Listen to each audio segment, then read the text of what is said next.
കേന്ദ്ര ബജറ്റിലെ വിവേചനത്തിൽ പ്രതിഷേധം ശക്തമാക്കാൻ പ്രതിപക്ഷ സംസ്ഥാനങ്ങൾ നീതി ആയോഗ് യോഗം പ്രതിപക്ഷ മുഖ്യമന്ത്രിമാർ ബഹിഷ്കരിക്കും. കേരളവും തമിഴ്നാട്, തെലങ്കാന, പശ്ചിമബംഗാൾ സർക്കാരുകളും കേന്ദ്രത്തിനെതിരെ രൂക്ഷ വിമർശനവുമായി രംഗത്തെത്തിയിട്ടുണ്ട്.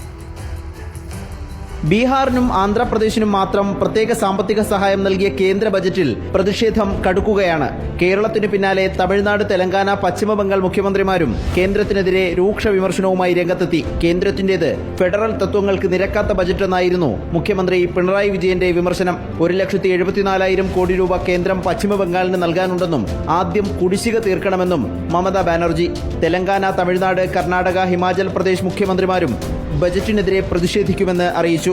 ബജറ്റിനെ ചൊല്ലിയുള്ള തർക്കം സംസ്ഥാനങ്ങൾക്കിടയിൽ ശത്രുതയ്ക്കും സംഘർഷത്തിനും കാരണമാകുമെന്നും ആക്ഷേപമുണ്ട്. ഇത് സംസ്ഥാനങ്ങളെ തരംതിരിച്ച് കാണുകയും അവയോട് ശത്രുതാപരമായ സമീപനം ചില സംസ്ഥാനങ്ങളോട് എടുക്കുകയും ചെയ്യുന്നത് സംസ്ഥാനങ്ങൾ തമ്മിലുള്ള സംഘർഷത്തിന് കാരണമാവും. ഇത് ഇന്ത്യയുടെ അഖണ്ഡതയെ തകർക്കുന്നതും വിഘടനവാദം ശക്തിപ്പെടുന്നതിനൊക്കെ കാരണമായി തീരും.